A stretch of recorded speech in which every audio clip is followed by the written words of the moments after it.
Alright, jabronis, let's get to the point. Child's Play 2, 1990. The movie opens up showing a random train going by for no reason at all. And they're reassembling Chucky's burnt carcass. And then suddenly, when the guys try to put his eyes back in, they get electrocuted. Well, the one guy gets electrocuted and does a backflip through a window. That's funny. Then the guy Sullivan tries to cover it up. He's like, I don't want anybody finding out about this. And suddenly Chucky finds Andy. How did he find him? Andy was staying at a place called the Crisis Center. Now this is 1990, so I'm a little befuddled, as The Rock would say. I'm a little confused. How did he find Andy that quickly? He just woke up. And if he was in hell, how did his soul get back to Earth? Long story short, Chucky somehow inexplicably makes his way to Andy's foster house. He knows where Andy is now. And he starts killing off Andy's new foster family one by one, with the exception of Kyle, played by Christine Elise is her name. She was hot back in the day. But yeah, Kyle is basically played by her, and Kyle's Andy's protector. That's it in a nutshell. Andy lives at a foster home now, but like I said, Chucky tracks him down, kills him one by one. First of all, I want to point out the fact that Chucky, or not Chucky, but Andy's foster father, Phil Simpson, don't really care who plays him, but eventually Phil ends up seeing that Andy wasn't crazy, but by the time he sees it, it's too late. Chucky ends up killing Philip, and Andy has to go back to the crisis center, but not before Kyle gives him this lecture like, oh, the only one you can count on is yourself. This is confusing. How the hell is he going to count on himself? He's 8.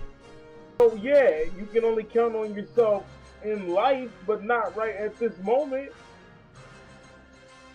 The hell? What are you talking about? He's an 8-year-old boy. He's supposed to be able to count on you. I thought you were the grown-up. Remember you said, oh, I'm a grown-up. So anyway, Chucky makes his way to the crisis center, kills the fat old lady, the fat ugly lady that looks like a witch. Then he kidnaps Andy, takes Andy to the toy store. What do they call it? Play Pals or something like that. And there Chucky knocks him out and says the chant. He's like, "Ah, they do we them," but you know how it goes, and you know all that stuff. And he tries to get inside Andy again, but then he realizes that he's been in that body too long, and now he's trapped in there. So then he gets all butthurt, and he's like, "Oh, I'm stuck in this body. I'm stuck." And it's just like that. He's stuck. The girl, what's her name? Kyle. I forgot her name that quickly. She pushes the boxes on Chucky. Then they basically have to run from him. And then all these little convenient things start happening. Like, they conveniently find this dripping, what is it, like melted plastic or something like that? And that's just conveniently there to melt Chucky with. Kyle, played by Christine Elise, she conveniently gets knocked out so that Andy has to face his demons. This movie was all too convenient. I forgot to mention the fact that Chucky is stalking Andy at the school. That was different. I like that, you know. They actually show Andy going to school in this one. And the girl, Kyle, she's crashing into everything. She must have got her driving skills from John Ferreira.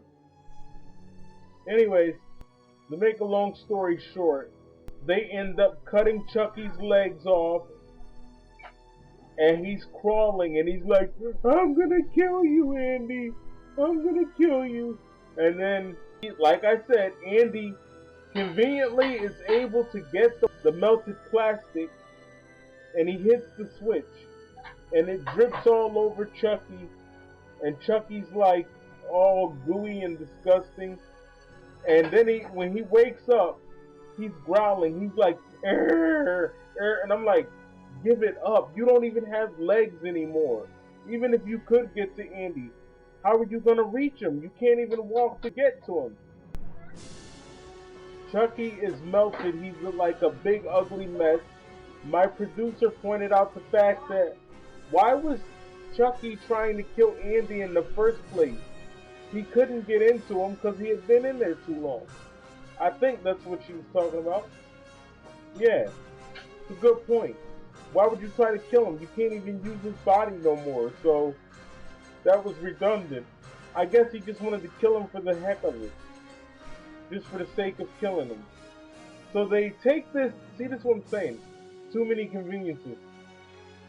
They take this little thingamabobber that blows air into you. It's like a little hose, and they push it into his mouth, and it blows his body up. And then Andy's like, where is home? And she's like, I don't know. She says, let's go home. Well, he's right. Where is home?